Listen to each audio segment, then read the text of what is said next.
why he treated her better than he ever treated you. There is a specific kind of pain that has no clean name. It does not announce itself the way grief does. It does not arrive with noise. It comes quietly. It comes in a moment you were not prepared for. A photograph, a mutual friend mentioning something in passing, a single sentence that lands like a stone in still water. He is different now. He is doing the things. He is being the person you spent years asking him to be, just not with you. That is the pain we are going to sit with today, not to wound you further, not to open something that has finally begun to close, but because this particular pain deserves to be named properly, because unnamed pain does not heal, it hides, and when it hides, it does not disappear. It waits, it shapes the next relationship and the one after that. It whispers things to you in the dark about your worth, your lovability, what you are and are not deserving of. And it is almost always wrong. So today, we name it, we look at it clearly, and we begin to understand what it was actually telling you all along. He told you, not always in words, sometimes in silences, in the way he forgot things that mattered to you, in the way he became distant whenever you needed something, in the way love felt like something you were always slightly reaching for, never quite arriving, never quite holding. He told you, in 100 small ways, that this was just who he was. He was not built for closeness. He did not do well with emotions. He needed space. He did not know how to be the way you needed him to be. And you listened. You adjusted. You made yourself smaller here, quieter there. You learned not to bring certain things up. You learned the shape of his limits, and you lived inside them, trying to make enough room for love, in a space that was never quite offered to you. You told yourself he was trying. You told yourself people take time. You told yourself that love is not always easy, and that real love is patient, and that maybe you were asking for too much.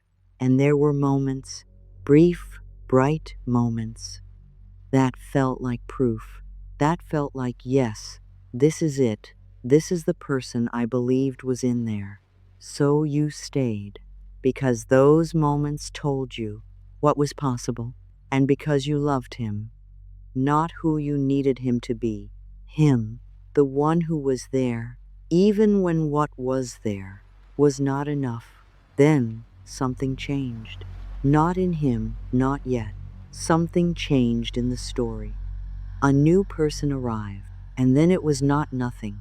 And then the information found its way to you, the way information always does, when you least have the strength for it. He was different. He was consistent. He was showing up.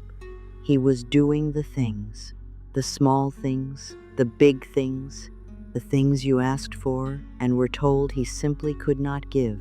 He was giving them to someone else. Sit with that for a moment. I know what that does to the body. The tightening in the chest, the heat behind the eye, the voice inside that immediately starts asking questions you do not want to ask because you already fear the answers. What does she have that I didn't? What did I do wrong? Was I the problem? Was it me? Was I asking too much? Was I not enough? Did he just never actually love me? These questions feel like they are about him. They are not. They are about you, about your worth, about whether you are the kind of person someone can love fully. And that is the question we need to spend real time with today, because the answer matters. The answer is the difference between healing and repeating. Let us talk about what was actually happening.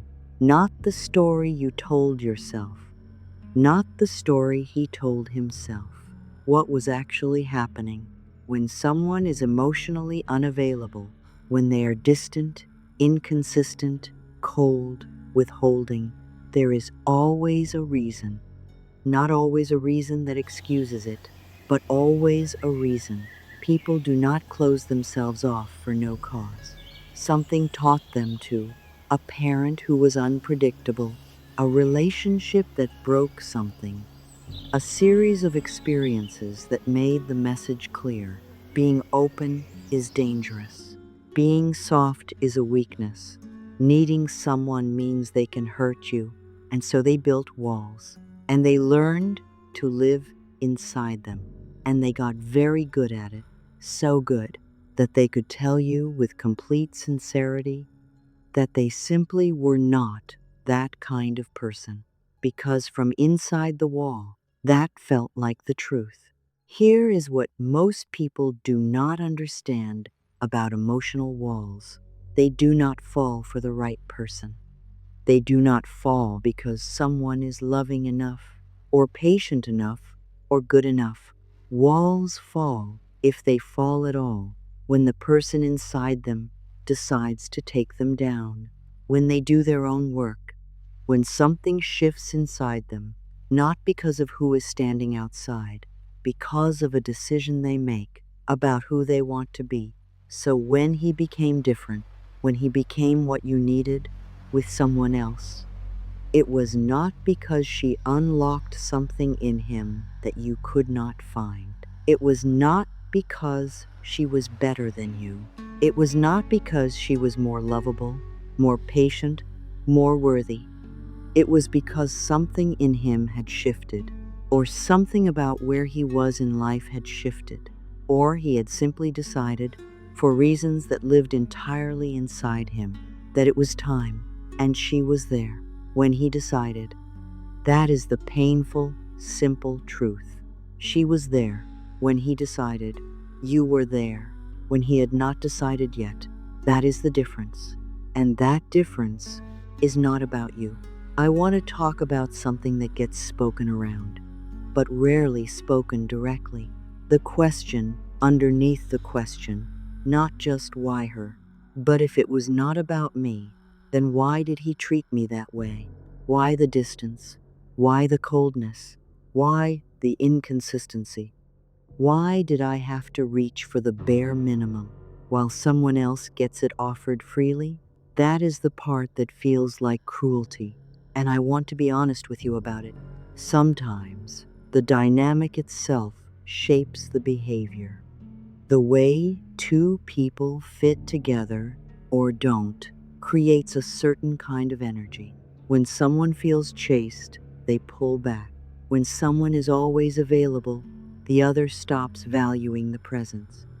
When someone is deeply emotionally invested and the other is not, the one who is less invested holds all the power, and people, not out of malice but out of human nature, tend to behave according to the power they hold.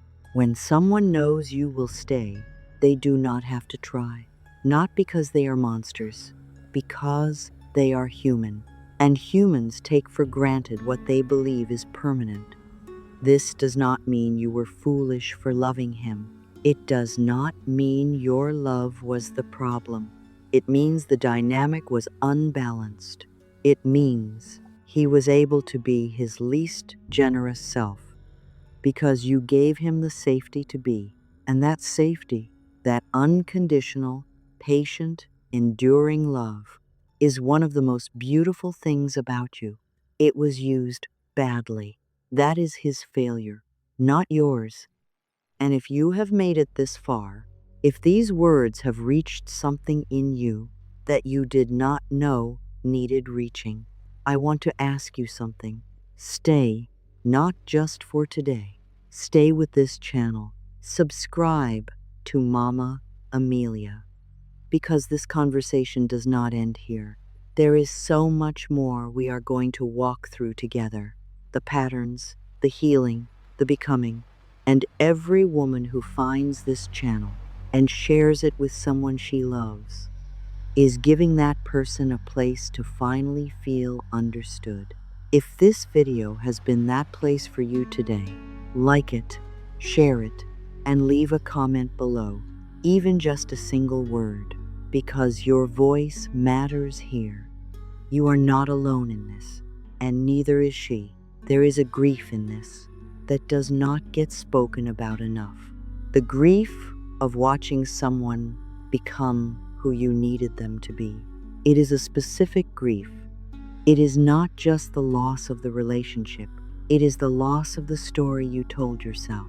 The story where your love was the thing that would eventually reach him, where patience would be rewarded, where choosing to stay would one day make sense.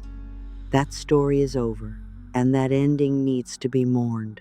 Not who he is now, not the relationship he has now. The story, your story, the version where it was you, where all those years meant something different, where your love was enough. Grieve that, because it is real, and it is allowed. And then, when you are ready, not today, maybe not for a while, I want you to consider something. What if the version of him that exists now was never the version you were actually living with? What if who he is now, more open, more present, more capable of love, is someone you would not even recognize from where you were standing?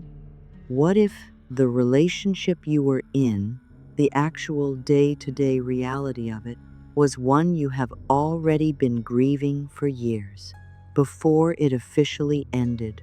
What if leaving that or being left was the only way for both of you to find something real that does not make the pain small?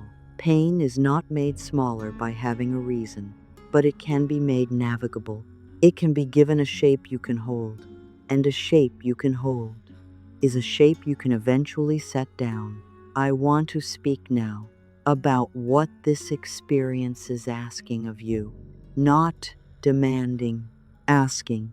It is asking you to look honestly at what you accepted, not to blame yourself for accepting it, but to understand it, to ask gently, without judgment, why that felt like love, why the reaching felt normal, why the uncertainty felt like passion, why his distance made you try harder instead of walk away, because those patterns almost always have a history.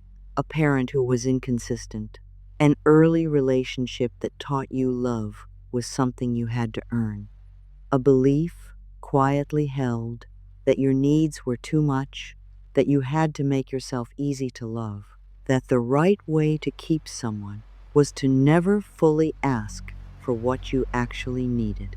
If any of that is familiar, that is where the real work is, not in understanding him, in understanding you, in learning what love is supposed to feel like when it is not something you are chasing, when it is not a reward for your endurance, when it is simply offered, quietly, consistently, without conditions.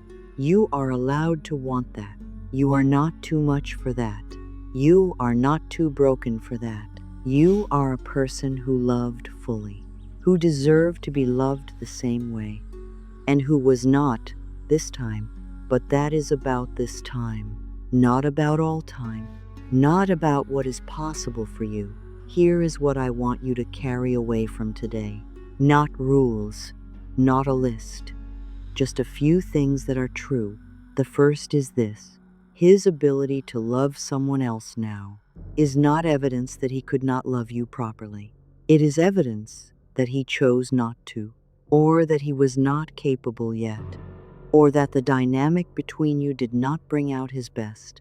None of those things are a verdict on your lovability. They are information about the situation. And the situation is over.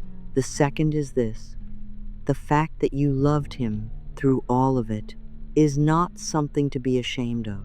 It is proof of your depth. The right person will receive that depth and call it a gift, not a burden, not an inconvenience. A gift. The third is this: Healing from this is not about becoming someone different. It is not about becoming harder, not about building your own walls, not about learning to care less. Becoming harder is not healing. It is just a different kind of damage. Healing from this is about learning to direct your love toward people who are already choosing to receive it. People who do not need to be convinced. People who do not need to be waited for. People who show up again and again and again without being asked. And the last thing, the one I want you to sit with tonight, the woman you are on the other side of this is not the woman who learned to love less.